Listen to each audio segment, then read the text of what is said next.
Right. Okay.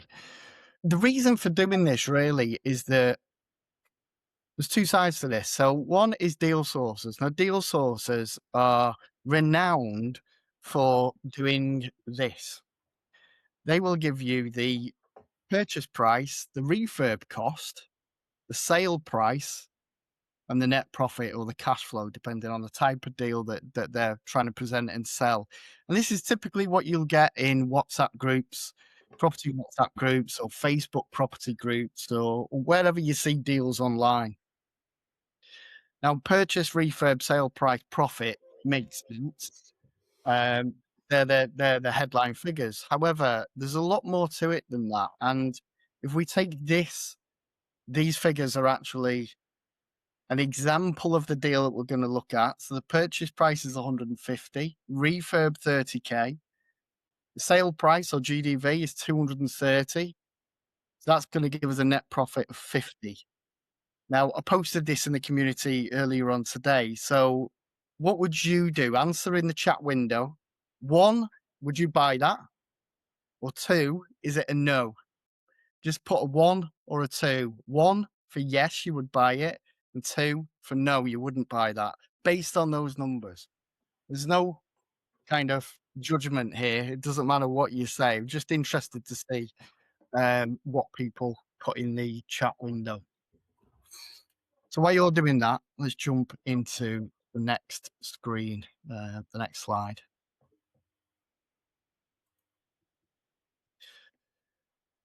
So net profit, you might get a sense of where this is going pretty damn quick. So the story that every deal tells is net profit, but it's rarely net and it's rarely the profit because when we look at purchase price, refurb cost, sorry, sale price and net profit, is that really enough to base an opinion on? Is that fair? If you're an investor and somebody's presenting a deal to you and that's all they're giving you pretty much, then they're not really giving you a lot, but they think they're giving you enough to make a decision. So we're going to dig into why that's rarely the case in this slide. So the costs that get ignored mostly by deal sources or people have a guess at, deal sources will guess, can really add up and stack up. So just as an example, this relates to the deal that we're looking at this evening. So these numbers relate to the deal we're going to look at together in a moment. So remember we had a buy price or a purchase price of 150K. We've got acquisition costs on top. So that 150 plus acquisition costs, plus legals, plus surveys, and all sorts of other things, 9,800. On top of that 150, we've got nearly another £10,000 extra that wasn't advertised. Then we've got refurb costs. Now the refurb was there, but most refurbs that you see, and this is a common critique of deal sources, they will very much guess the cost of the refurb. They will look at the pictures, they will guess things. They'll stick a finger in the air and they'll make what they think is an educated guess there or thereabouts. Now, in this scenario, as we're going to pull through all the figures in a minute and go through everything line by line, an extra nearly £9,000 extra on the refurb. And if you remember from the first slide, it was 30K. So we've gone way above that because there's an extra nearly 9K. Then we've got holding costs. And this is one that honestly gets missed a lot of the time, especially when we think about BRRR deals where we're buying, refurbing, refinancing, and then renting out the property, which is the exit on a BRRR, obviously. Now, holding costs, what are they? Well, it's the costs that you would incur while you have the property or own the property until you exit the deal. So if it was a flip, that's going to be utility costs while you're carrying out the refurb. Until you sell that property, you'll have bills to pay for that property: gas, electric, water, all the rest of it. Maybe insurances as well while you're carrying out a refurb. Same again with the BRRR. Those holding costs quite often People forget about them, and they do stack up. Now we've got a figure here, obviously relates to this deal that we're going to look at, nearly £1,300 extra. Then we've got selling costs. So we've already had the acquisition cost for buying the property. Then we've got selling costs. So we've got legals. You've got your legals fees for buying. You've got your legal fees again for selling, and it racks up. You've got professional fees. That's going to be an extra 2,760 in this case. So that's a total that could be missed off, that advertised deal right there, a total that could be missed off of £22,735. Now that could be the difference between profit and loss. That's a huge chunk of money that quite often property sources and some newbie investors might actually miss. And just reminding myself, actually, years ago, this was a mentee who is not on this evening's call, but he wouldn't mind me sharing this. It was a comedy moment. We were picking over a deal. He'd done the numbers on this deal about 3, maybe 4 times. And this is a savvy investor, by the way, not a newbie investor. So this can happen to anybody, just to point that out. Done the numbers, looked at them 4 or 5 times over. And he said, this deal is really something else. It's a great, great deal. I said, there's something wrong with this. And he said, yeah, I keep thinking the same thing, but I'm not sure what it is. I can't find what's wrong with it. Now, I think it was a BRRR deal, and he'd forgot to actually add in the costs of the mortgage, the ongoing mortgage, which is a pretty big cost to miss, and obviously dramatically altered the deal. And we were laughing about it, but the point is, we're all human. We all make mistakes. We can all, miss things. And this is why I always say to people, look, when you're doing the numbers on any deal, check them and check them again and check them again. Go away, sleep on it, come back with a fresh head and check them again. Make sure you have checked every single line and that you've not missed anything, because you miss a couple of these and the whole deal changes. The whole thing switches around. The profit is gone, or certainly affected in a big, big way. So I'm going to stop sharing that and I'm going to share, where are we? Bear with.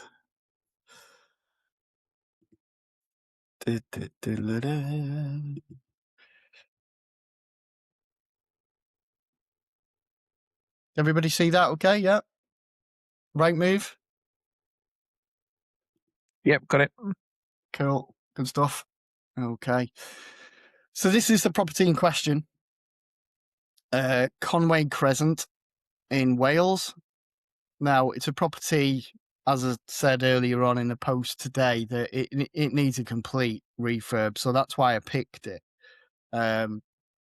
Because a newbie sourcer or a sourcer that's not had the proper training, or an investor, this could trip you up. It could easily trip you up because of what we're going to look at. So offers in the region of 150k. We'll just look at the information first. So full property renovation required. It has had a brand new roof, soffits and fascias, which is a big, big bonus. It's got a detached garage, huge potential to create a stunning family home, must see to appreciate potential. Your typical estate agent speak.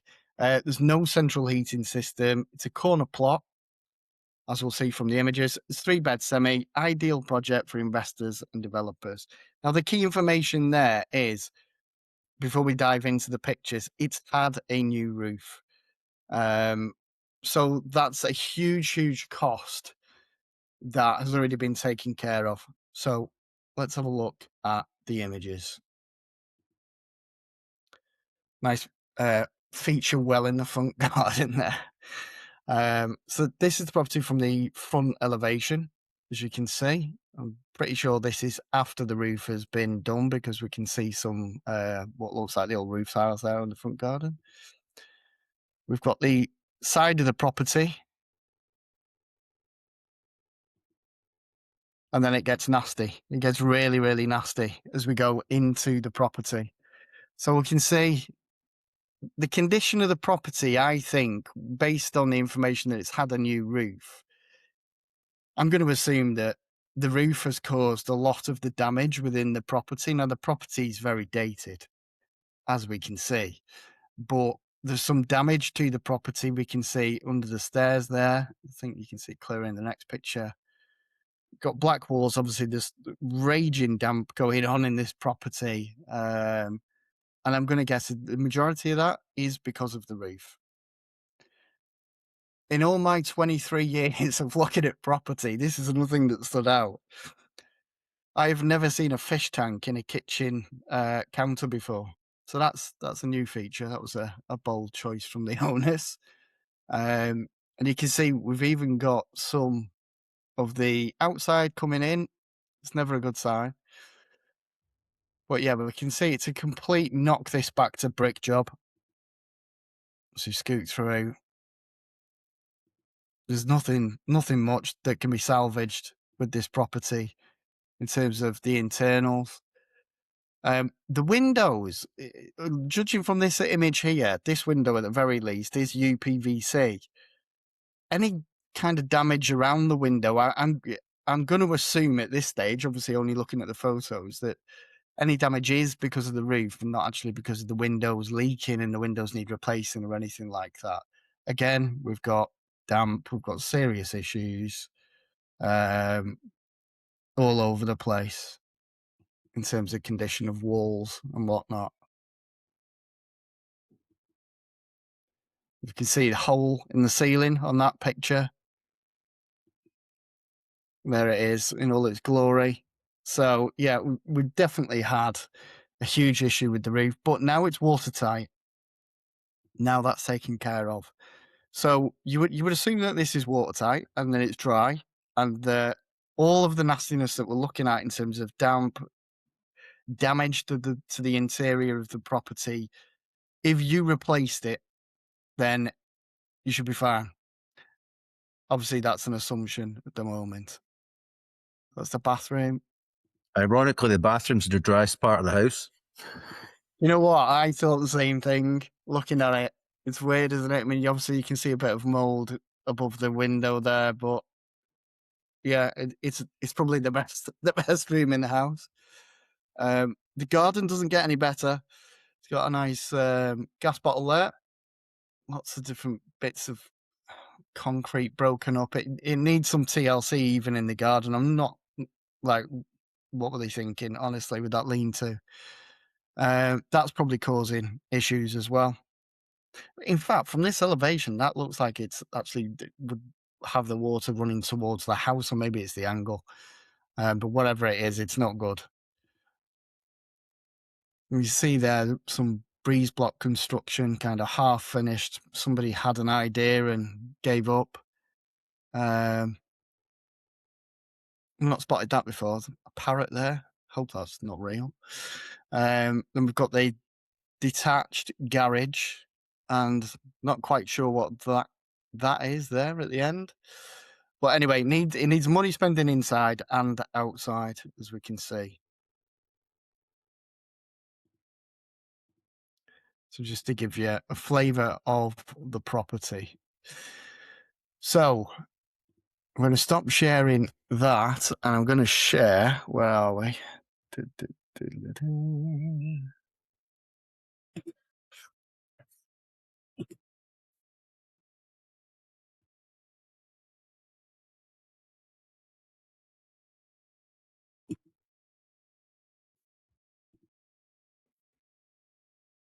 So I'm going to share the flip analyze. I'm going to go through it, through the whole thing.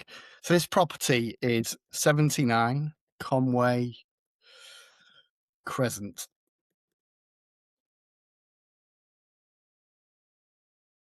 Purchase price, as we know, 150,000.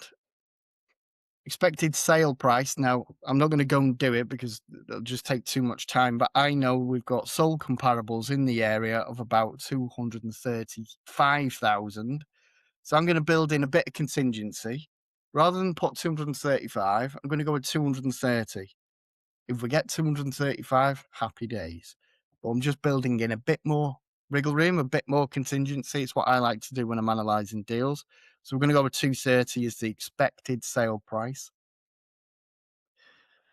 Property location, it's not in England, it is in Wales. The land tax amount we can auto calculate. It's going to be 6,000. Then underneath we've got solicitor purchase price. Let's change that.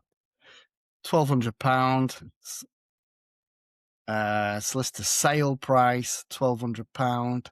And then we've got survey valuation. We'll leave that at 800. And as for anybody that's not seen this, if you hover over the eye, you get information based on what average prices and costs are for everything within here.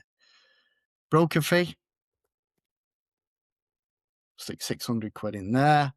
And then we come down to finance. Now, we're going to look at this as if it was a cash purchase. So we're going to leave that ticked. But if it was a bridge, we'd be able to put that in, or if it was a mortgage purchase, we'd do that. But we're going to go with cash for the purpose of this evening. Total refurb budget. So what I want to do is head on over to refurb costs. We're going to go through this line by line. So with the rip out of the property, obviously we've seen the condition of the property. It's a bit nasty. With the rip out,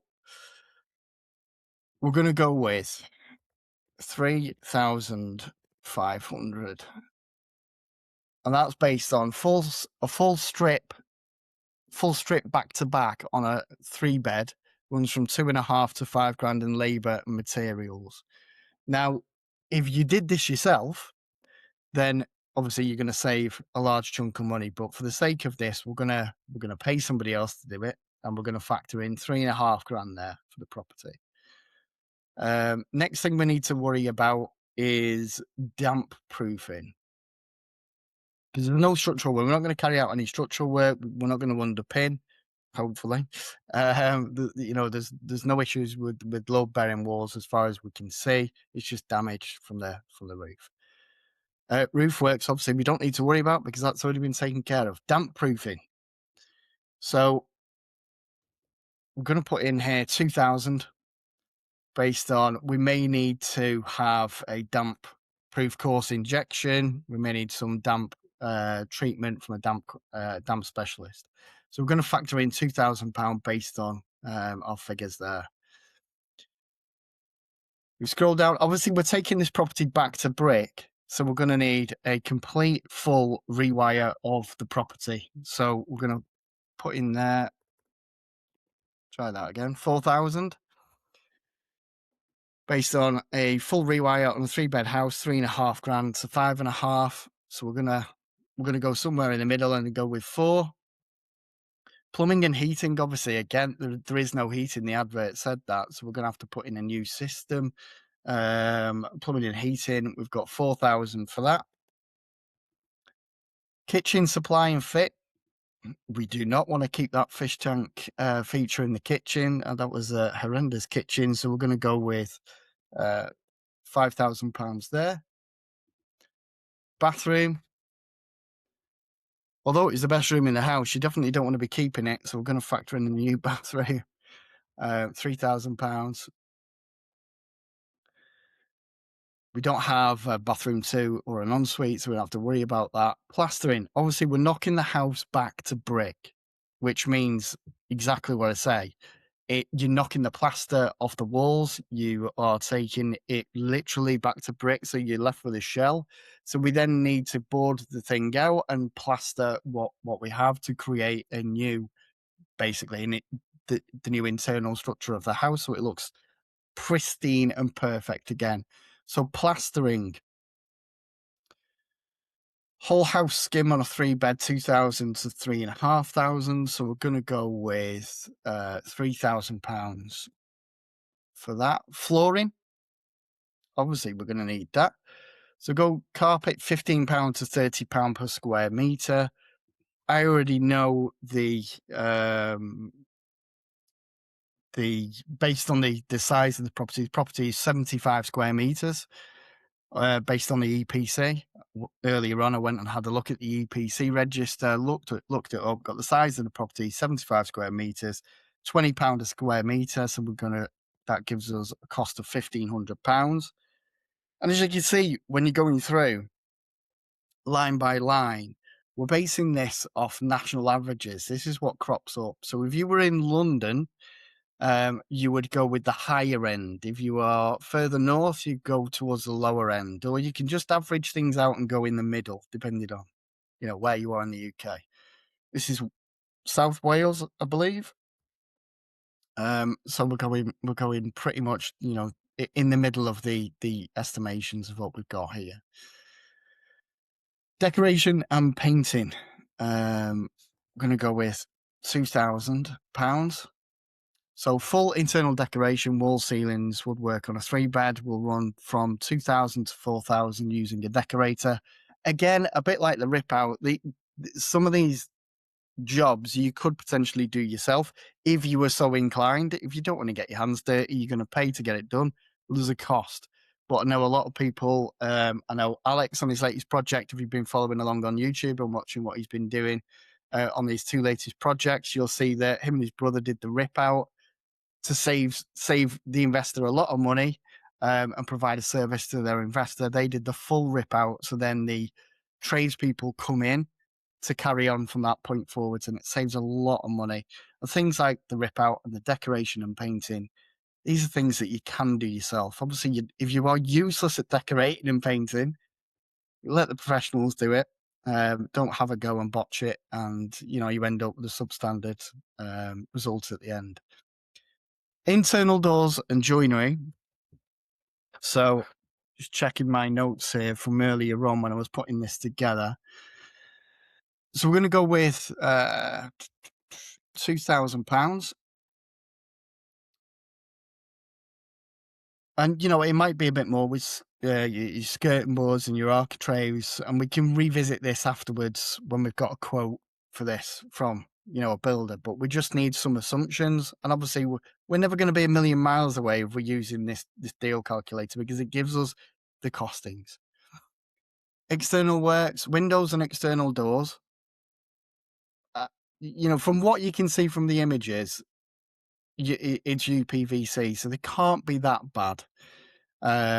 You might need a new front door or back door. I can't quite remember looking at the property now, but we'll leave that at 0 for now.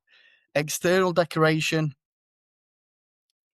we're going to put a figure in there of 250, because if you remember, there was a porch on the front of the property with a bit of crazy stonework on there. I think that would look better if it was tidied up, at least pressure washed or painted. So we'll give that a little bit of a budget. The garden and landscaping, there wasn't really a garden to speak of, was there? You had that awful well thing in the front garden. You'd want that removing. I don't think anybody is going to see that as a nice feature. So it's certainly not adding any value to the house. When you think about, we're looking at a flip here. So the garden and landscaping, I think the majority of that's going to be spent in what is the back garden, which is just a concrete jungle. So we're going to put in a healthy cost there of £3,000 for the garden. Then we're down to professional fees and miscellaneous. So building regs. Now, I'm going to put in a nominal figure there of £600, because that's due to the property's going to need a rewire, new boiler, new heating. So you may need or may want to get building regs out just to sign off and okay everything. So we're going to put in a cost for that. Scaffolding, we don't need. Roof's already been done. Skip hire and waste removal.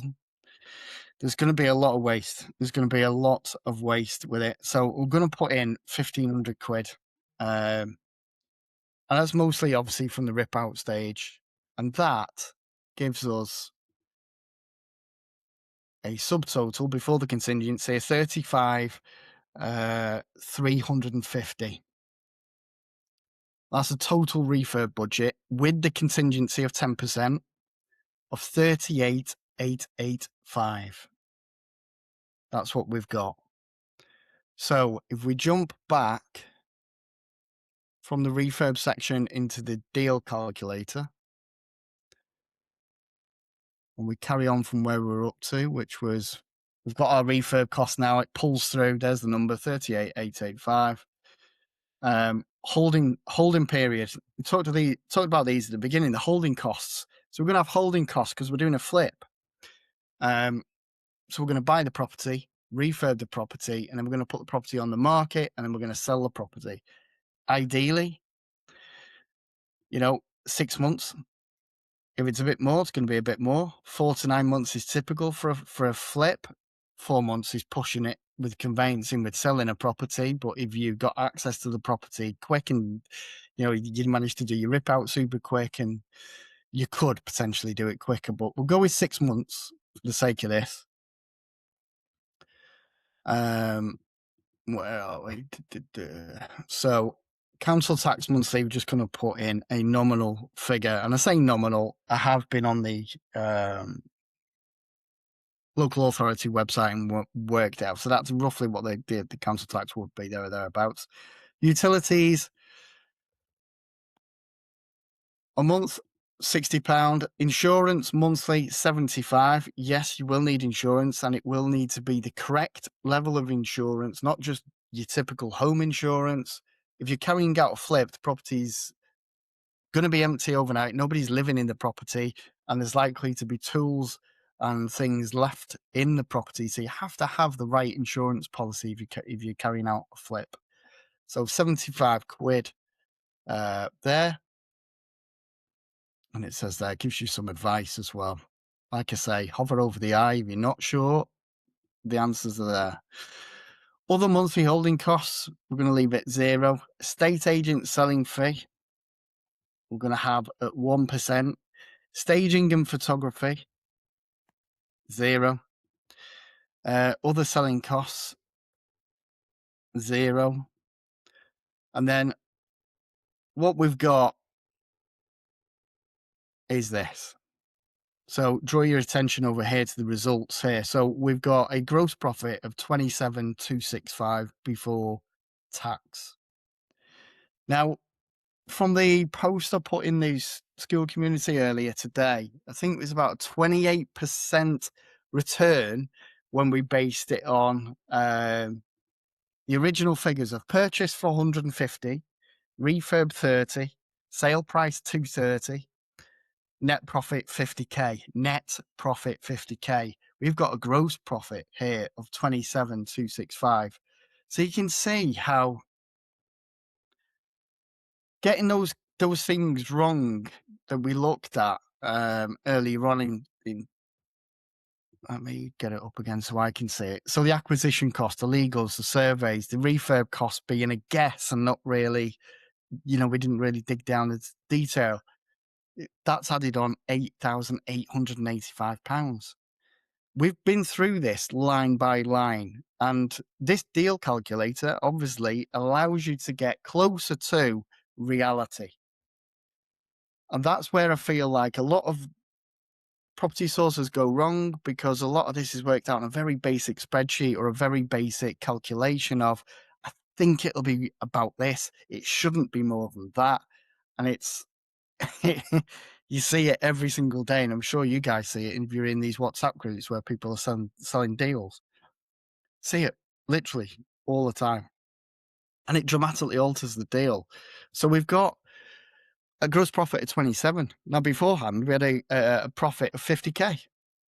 So there's a big difference there, isn't there? And I think ultimately the devil is in the detail. And it's honestly absolutely stunning to think that, try and find my mouse pointer so I can see, that this deal, when we score things on the calculator out of 100, it's 57 out of 100. So there are some positives. It's not a complete dead duck, but it's not the deal that we thought it was. It's not the purchase for 150, spends 30, sell for 230, got 50k profit. It looks a bit different now. Is it still a deal? It might be. It might be for you. Those numbers might work. But I think earlier on, like I said, I think the return on investment was about 28%. 28 point something percent. Now it's dropped to 13.4%. Now, most people looking at flips, as I know I've spoke to a few people in the past week or so who are looking at flips, their investors will say they want a 20% return on a flip. Now, most investors say 20%, in my opinion, because they are building in a bit of a contingency there. If it's north of 15%, they'd probably be very happy because you're not it's still a good return on investment. But there comes a line, doesn't there, where it's like, is this worth the risk? If anything else goes wrong, or we uncover something else that's, sucks away another £5,000-10,000, then the viability of the deal goes out the window. And I'm sure most people would walk away. Now, most people might walk away from this deal, but there's still profit there in the deal, just not as much as we thought. So let me stop sharing that. And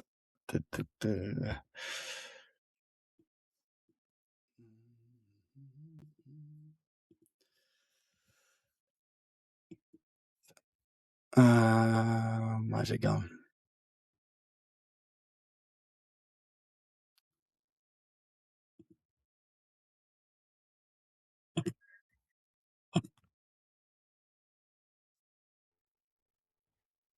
You guys see the slide deck now? Should be able to see it. Yeah, we Yeah. see that. Yeah, cool. So yeah, big difference. So next slide.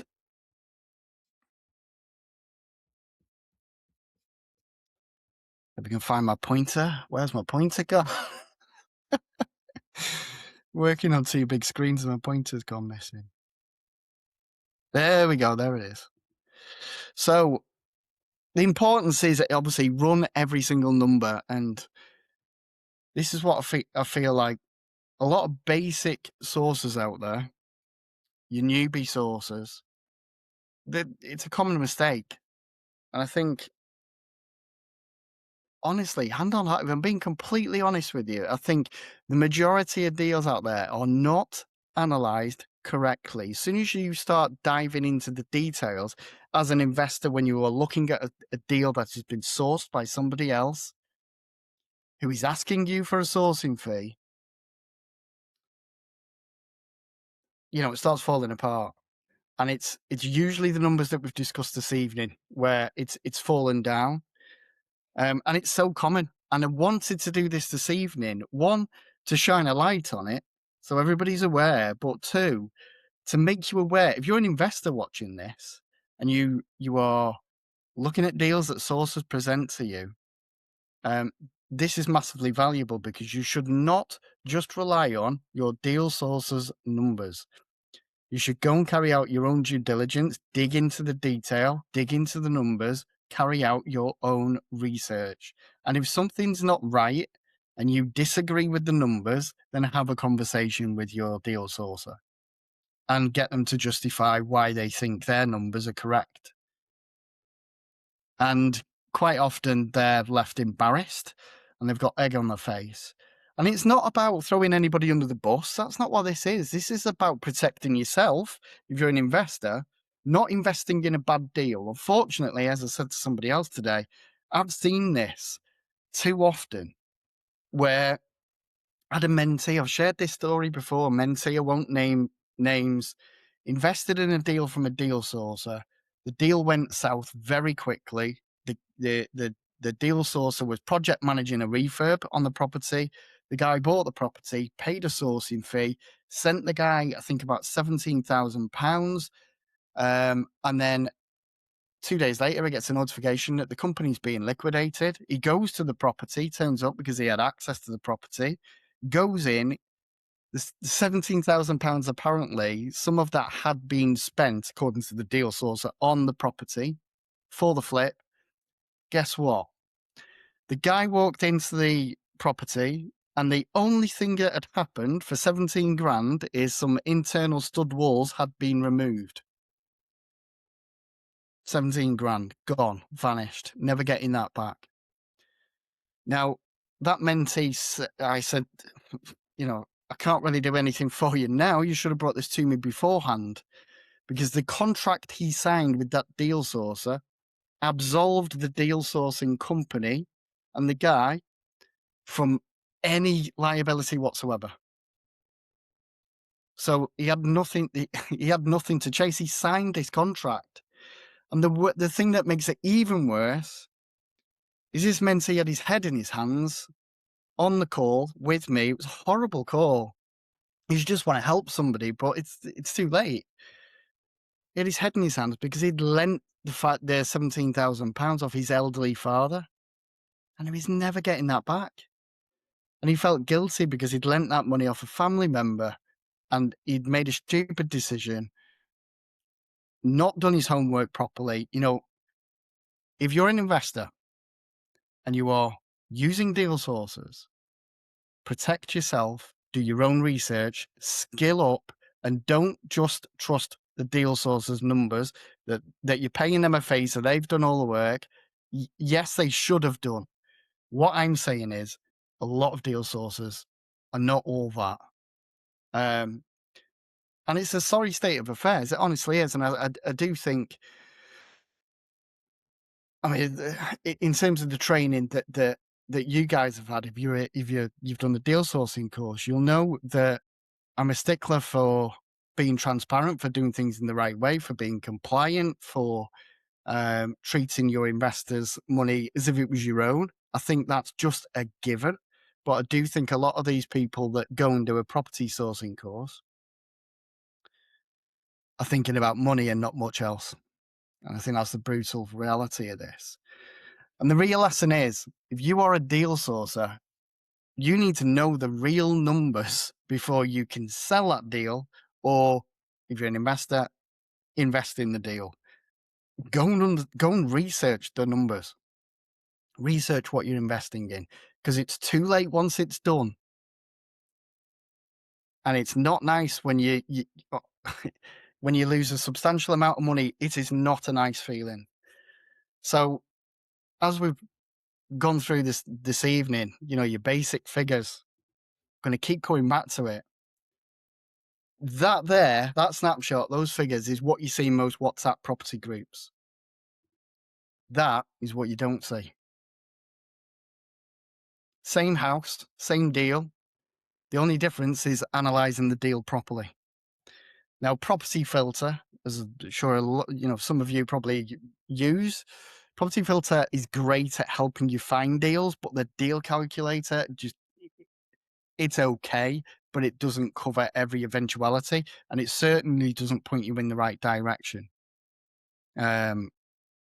In terms of the amount of line inputs, cost inputs that you can have. And it certainly doesn't give you the AI feedback that our deal calculator does. So this is why sources get a bad name. They've quite often done a course on the weekend, quite a lot of 2-day events out there. You go and pay to learn to become a deal source, and then people start booking viewings with very little knowledge of what to do and how to do it professionally and properly. Quite a lot of deal sources chase their sourcing fee. They obsess about their sourcing fee. They spend the sourcing fee before they've even got the deal or got the client. They're already mentally spending the money because they're money orientated. And I think a lot of people that get into deal sourcing, and I got, I was deal sourcing because I thought, well, it's a great way to earn money. I'm only human, but at the end of the day, it had to be done right, because I didn't want to upset anybody. I didn't want to rip anybody off. I didn't want to get a bad reputation. I was an estate agent doing deal sourcing on the side. I certainly did not want, any bad words being said, against me. So I approached it from that way, treated their money like it was mine. Another thing is, a lot of deal sources will just go and do the training for 2 days. They'll offer on everything everything that's out there, everything on Rightmove, 25% below market value, and they'll hope that they get an offer accepted. That's an amateur move, and it does not work in the real world. That's not how professional sources behave. If you are going to put in an offer on a property, as I think myself and Tom and Mary were discussing last week on our call, you have to explain where your offer's coming from. If it's anything less than asking price, you need to explain why. Give them the context. So you're not just throwing in a low ball offer and crossing your fingers and waiting for the phone to ring with a yes or a no. You've explained your situation. You've explained why your offer is your offer. It lands a lot better. So if you're ever putting in 25% below market value offers, you definitely need to be explaining why and the whys and wherefores of why you're doing that. What a lot of people, what a lot of deal sources get a bad name for is they present a profit number that just doesn't survive the first contact with reality. Because, like I said, as soon as you start digging into the detail, it all falls apart. And last but not least, is a main bugbear of mine. And I've said this for so many years. A lot of deals that you'll see in WhatsApp groups, on property groups, they will present the numbers based on the best case scenario. It's extremely rare. You look for the next week, or you look from now on at deals when you see them in WhatsApp groups, wherever you see deals advertised online, do they just give you one scenario, one GDV, one exit? Well, we'll sell for this. Well, what if you don't?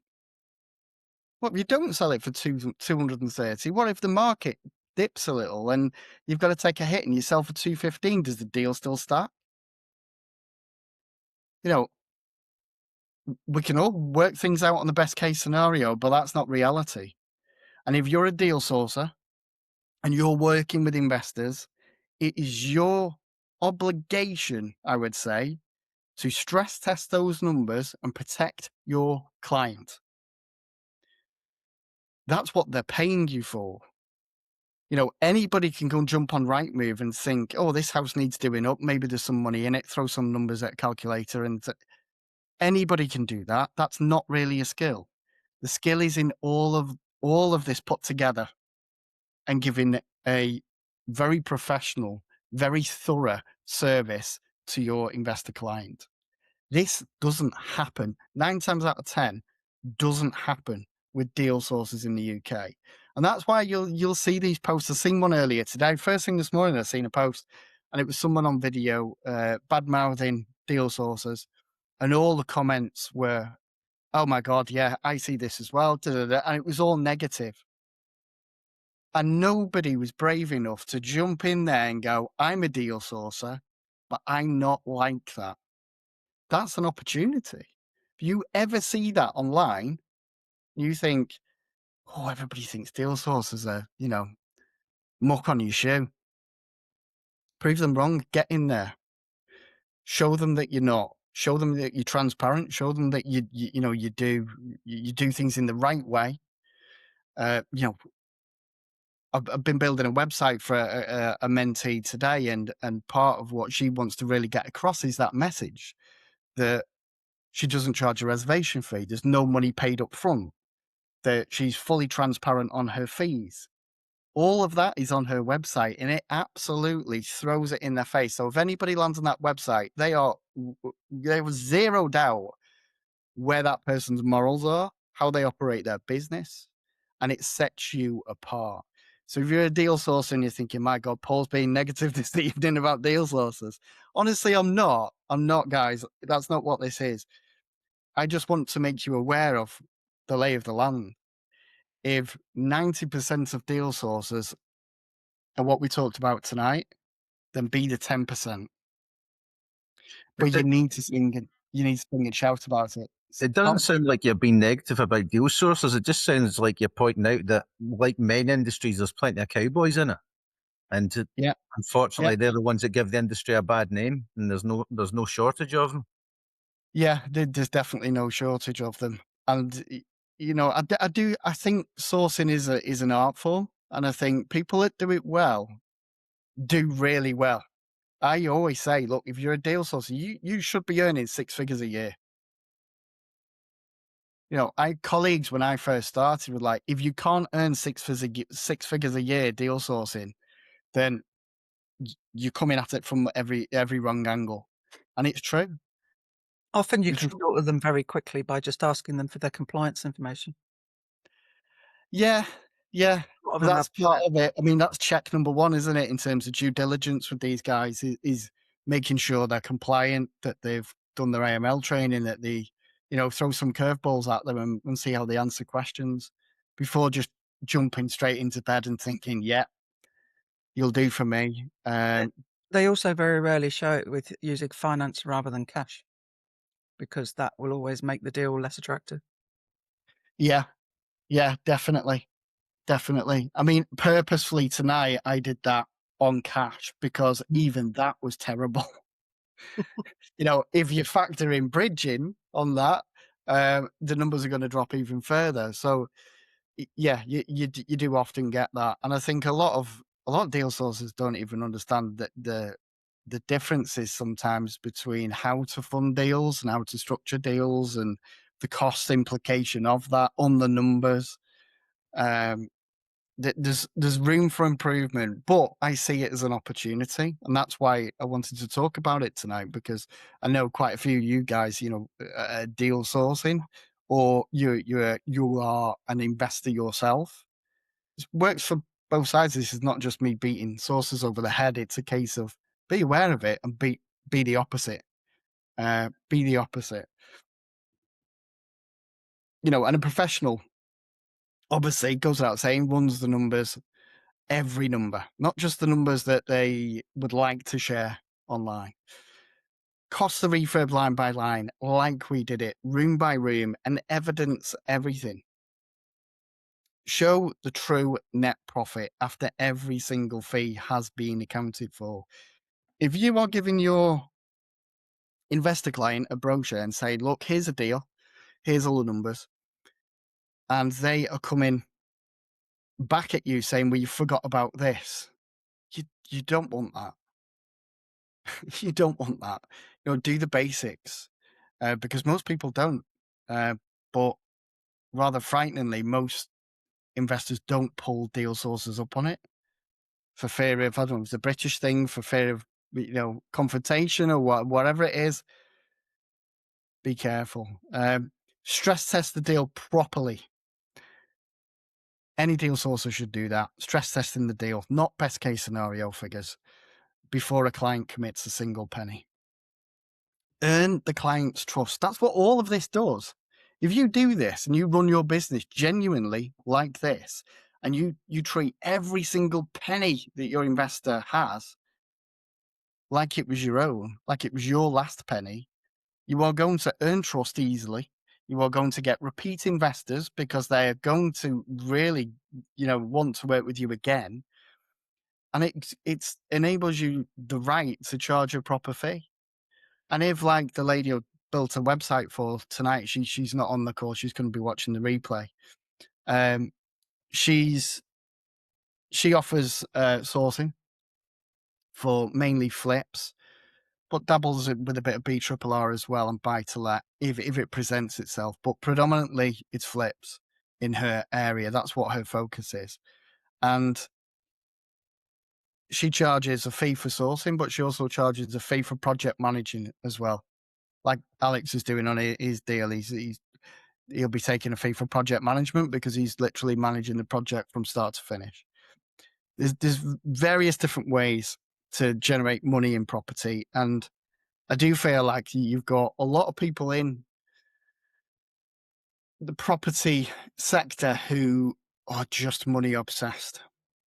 And money is what drives us. Money is the opportunity. Money is what makes our eyes light up when we see these things online. We think, oh, I'd like a bit of that. That sounds like an interesting way to earn money. And it seems like a lot of money. And it can be, but do it the right way. Please do it the right way. Treat people with respect. I think it goes without saying. And just be transparent because honestly, being transparent makes you stand out like a sore thumb. And that's terrible to say that, but it does. And it's very, very easy to stand out from the crowd. Just don't be like them. So, in terms of the deal that we looked at this evening, what could you do differently to make the deal stack a little bit better? Well, you could look at the purchase price. The purchase price was 150K, so we could buy for less. We could potentially chip some money off there and negotiate. Depends on the vendor's motivation, how long it's been on the market, etc. We could look at the refurb. We've got a refurb cost of 38, nearly £39,000. There was some of obviously it was all assumptions, but it was based on national averages, so it's not going to be a million miles away. Where you might save money, like I said when we went through it, is the rip out stage if you did it yourself. Decorating and painting, getting your hands dirty and getting stuck in and doing a bit. You can save quite a bit of money by doing that. And I'm sure you've seen it on various TV shows where people do just to cut down costs. They jump in and do little bits themselves where they can. Where it falls down is when you're rubbish at DIY, like me, and you have a go and you make a mess and then you have to pay somebody else to come in and correct what you did. That's not good. Ends up costing you even more money. I've done that before. And then lastly is, can we push the GDV? We've obviously gone and evidenced that. I went and evidenced it earlier today. Found a really good comparable, not on the same street, round the corner. So very, very similar house in terms of square footage, style of property, in terms of Google Street Map, Google Street View, looking at the road, it looked very similar, very, very, very similar. You could be stood on the same street. Property sold December, I think it was, December 2025. So 6 months ago, and it sold for 235. So if you remember the first input, or one of the first inputs where I put GDV 230, to build in a bit of contingency. So it could potentially be 235, maybe more than 235, because that was back 6 months ago. So there's a bit of contingency there in our favor, where actually the numbers could, if we chip away at the refurb and knock a little bit off there, if we offer a little bit less, and actually the GDV is more than the 230, then that £27,000 profit all of a sudden is probably tipping over the 30, 35. You're into, 30, 35K. And then last but not least, Susie, you mentioned this. It depends in your comments on the post earlier. And it does. It was the right answer. It depends on a lot of things, whether you would buy that property or you wouldn't buy that property. So rethink the exit. If you were working with a client and the client says, look, I want to flip property, then they want to flip property. But if I was a deal source and I'm working with that person, I would say, okay, we'll work on that basis that we're going to flip this thing. However, here's another exit scenario. Here's a plan B. It's always nice to have a plan B. They might not have asked for that. They might not have even considered it because they're thinking flip, I'm doing a flip. But if you present it to them and say, look, if it doesn't value up or if it doesn't quite meet the amount of profit that we want, would you be open to keeping it and let's have it as a buy to let? Or would you be open to, doing something else with it? Whatever it is, I think I always like to present a plan B to my investor because it shows, one, that you've been analytical and you've looked at it not just as a flip, you've looked at a plan B. I think that earns you some trust as well. So, Oh, would you ever consider a JV with the vendor? So you're deploying less of your money, but still getting a profit at the end of it. Yeah, definitely, yeah, 100%. Yeah, I've done vendor finance before, where with assisted sales. A lot of the time is when I've worked with vendors. But yeah, I mean, there's many different exits, and you just see what fits. And you could have several different exits. If they stack up and they're viable, and you think, well, actually, it could be a number of things, then present that to your client that you're working with, because it just shows that you are, you've not just done what you were told to do. You've looked outside the realms of a flip in this case and looked at different things. I think that's just a part and parcel of sourcing. And I think that, again, is another thing where you will stand out from the crowd. 100%. If you're presenting deals like that, where you present a number of different best case, worst case, middle of the road scenarios based on numbers, you stress test the deal, you've got everything's evidenced, and you present that in that brochure, you're earning your money. And you should be earning your money as a deal sourcer. And that's what it looks like. And that's why when it's not, I'll just take that $5,000 fee or $6,000 fee or wherever it is. I'll just go and find a deal on Rightmove. Doesn't work like that. You have to go to these levels to one, gain the trust of your investors. And I've always said to everybody, look, you only need 4 to 5 people to work with to make 6 figures a year. Deal sourcing. 4 to 5 people buying deals regularly, be it flips, buy-to-let, BRRRR, whatever it is. If they're doing one and then come straight back and go, let's go again, that's what you want. 4 or 5 people. You do not need huge investor lists. That's not what it's about. You should be beating people away and saying, join my email list. I don't have time for you. That's the mindset you need to get to is, you want 4 or 5 key core investors that will go again and go again and go again. And to get people to trust you on that level, to do that and have that, you're looking for a specific type of investor. One, somebody who wants to build a portfolio or they've got enough capital to be able to do that. But you need the trust. And it's all built on deal one.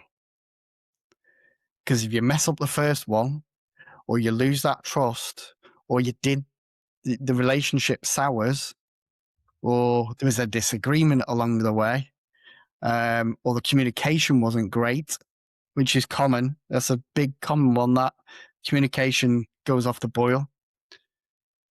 Investors lose trust. And do you know what? Being on the other end of that as an investor myself, when I've used the deal sourcer, I have got worried and stressed when the deal sourcer goes quiet. If they're not forthcoming with information, that worries me. Because I'm thinking, what's going on? I want to know what's happening. Maybe that's just me. but I think communication is key. So if you're a deal sourcer, one of the biggest things is being analytical, being able to analyze deals properly, and communication's got to be seriously good. Because if they are always aware of where they're at, and it's as simple as set up a WhatsApp group, you and the investor. A WhatsApp group is 2 of you. I'm thinking if you work with multiple investors, like my first deal was 2 investors pooling their resources together. We set up a WhatsApp group. They were in Hong Kong. Everything went through the WhatsApp group. And they loved that they got an update every few days that we're at this point. There's photos being sent, videos being sent. They love that stuff. Just communicate. I think is the main thing. Anybody got any questions on this evening, what we've talked about, or anything they want to ask? Yeah, I've got one. Yeah, those refurbishment. Thanks. This is a very good presentation. I hope now. The refurbishment figures. What is the best way to get those refurbishment figures? So as we went through the deal calculator, you've got access to the deal calculator in the community. You can access that deal calculator I used this evening if you're in the school community. If you hover the eye, it gives you the national averages. Now, as I said during the video, if you were, where is it you're based in the UK? Coventry. Okay, I would stick everything has a range. So as an example, it might be painting and decorating for a 3-bed house will cost you for doing every single room between £1,500 and £3,000. You go in the middle because you're in the middle of the country. I'd just work on averages. If you were down south, you were in London area. You were further south, you might go with the higher end of the average. Those figures in the deal calculator, so you are aware where they come from. They're not plucked from thin air. They're not from me. They are from research websites based on latest price data. So they come from, good resources. They're not guesses. So you shouldn't be a million miles away. So refurb costs, just use the deal calculator, click on refurb, and have a go at putting the numbers in. Okay, thanks. No problem. And Susie, have you got a bit of an update on that thing you posted last week about this new mortgage? No, not yet. Last week they said that it's going to be 2 to 4 weeks before it gets launched. Ah, right. Okay. We're waiting for that. Do you know what lender it is? Yes, of course I do. You're not going to share that information, though, are you? No, not at the moment, because I might not launch it. Right. Okay. Fair enough. Fair enough. We'll wait. Maybe on the next one then. Yeah, that's good. That's cool. I mean, obviously, as soon as it comes out, I'll post in the group. Yeah. No, I appreciate that. I'm sure everybody else does as We don't know well. what the rates are going to be, or anything like that. Yeah. That'll be good. Be good. For anybody that's obviously, you guys are all part of the community, and all of you guys are mentees. But this will be going out on YouTube as well. So for anybody watching on YouTube, if you want access to the deal calculators, click the link in the description below. Or if you want to join this community and be a part of this community with loads of other resources, then join our school community. Again, the link is below in the description. But for everybody else, if there's no other questions, I'll let you all get on and enjoy your evening. And we'll catch up on the next one. The next one, we're back in the normal cycle after a bit of a break because I moved house. That's my fault. Sorry. Back in the normal cycle every other week. So not next week, the week after, on the Tuesday, 7:00. We'll do another one and we'll dive into something else. Okay. Also, while I've got you, one last thing. The deal calculators have had some updates, some subtle updates the last few days, even today. So you may notice updates as you go. And another thing is the podcast will be coming back with a vengeance for those of you that listen to the podcast next week. And that's going to be on a more regular cycle. Now I'm all set up and my home office is sorted. I'm not living out of boxes anymore. Back to normal. It feels good. So be good to have you listen to the podcast, and I'll see you back in the community. But thanks for this evening. Thanks for taking part. Hope you found it useful, and we'll catch up on the next one.